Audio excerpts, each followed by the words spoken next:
climax of the season then, as the teams visit the final round of the championship. Michael Schumacher with 92 points, Damon Hill with 91, and the familiar end-of-term get-together and photograph shoot.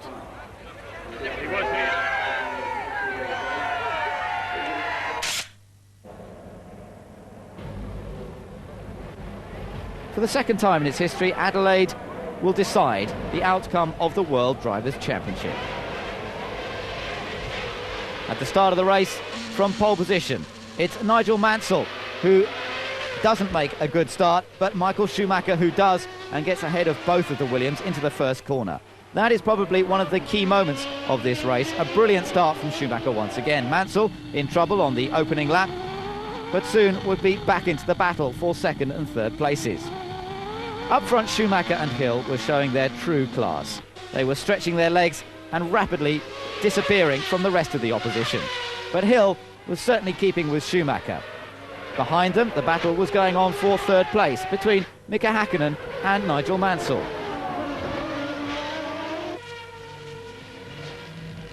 Into the pits, both the leaders coming in on exactly the same lap, both deciding to go for a three-stop race, and both pit crews performing superbly well to get them out in almost exactly the same order with the same time difference. Still the battle goes on between Hakkinen and Mansell. Mansell diving through, but leaving it too late, and Hakkinen goes through once again. But all eyes are glued on the battle up front as Schumacher tries to cut his way through the traffic, and Hill only a second behind. The pressure is really on Schumacher now. He thought that he'd be able to escape the clutches of the Williams Renault on this circuit, but it doesn't prove to be the case.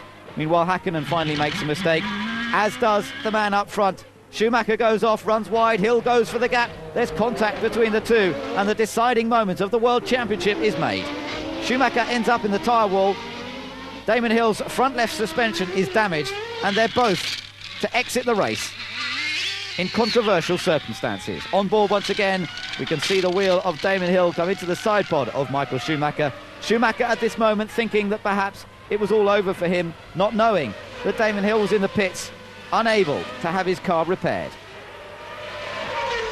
The news filtering through to Schumacher that he is now the 1994 world champion, and delight in the Penetton pit is mirrored by disappointment in the Williams pit. The battle for the race is still on. Gerhard Berger leading the race makes a mistake getting over the curb and allowing Nigel Mansell through into the lead. It's an incredible story. Very hard all the way. It was a terrific race, and all I can say is that it's over now, and it's a bit of an empty feeling, but I think I gave him a good run for his money, and he certainly was feeling the pressure because he ended up falling off the road. Well, actually, you couldn't really do any more than that, could you? No, and I saw the opportunity. I thought, I've got to go here, but it didn't happen. So, in other words, you'd say that's sport, that's racing? I'm afraid so. That's motor racing. I'm afraid that going into the last race with 1 point deficit to Michael is always going to be, unfortunately, putting you in a position where you've got everything to lose. Well, I couldn't win in that sort of situation, and I think I would want to say that everyone in the Williams team deserves some sort of medal this year, because we've been through a hell of a tough time, and to be here at least at the last race fighting to win the championship and looking very strong, looking competitive. The Renault engine was strong and the whole team were terrific, and I'd just like to say thanks to all of them this year, and we'll come back next year. The race continued with Nigel Mansell making a fairy tale end to his 1994 season, which had seen him not taking success in any races up to this point, but an important success in the final Grand Prix of the year in Australia, where many of his fans were there in support. The overall championship and the top two unchanged after the incident between them, just 1 point deciding the title in the Germans' favour. Nigel Mansell getting himself up into the top 10 in the championship standings at the end of the season as well, with this race win in Australia.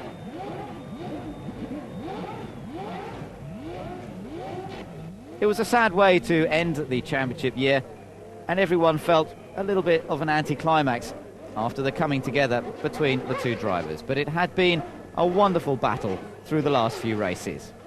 Williams-Renault had confirmed themselves as the Constructors' Champions.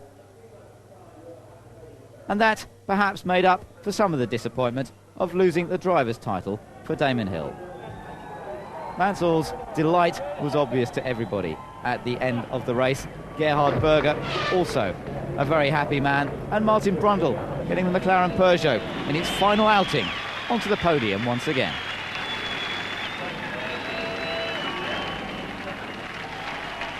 But at the end of the day, everyone wanted to hear from the new world champion. The season has been started quite well, I would say, in Brazil. Even Aida, it was a good race, and then we came up to Imola. And what happened there is just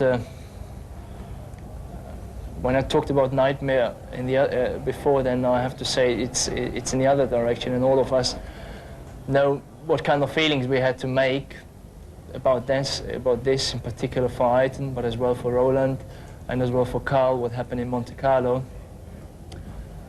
For me, it was always clear that I'm not going to win the championship, and it's Ayrton who is going to win the championship, but he hasn't been there for the last races, and I'd like to take this championship and give it to him, because he is the driver who should have earned it. He had the best car, he was the best driver, and that's my feelings about him. It was difficult at the time to show my feelings, because I'm not somebody who likes to show the feelings to the outside, but I always thought about it, and it's the right time now to give something which I achieved, which he should have achieved, to give it to him.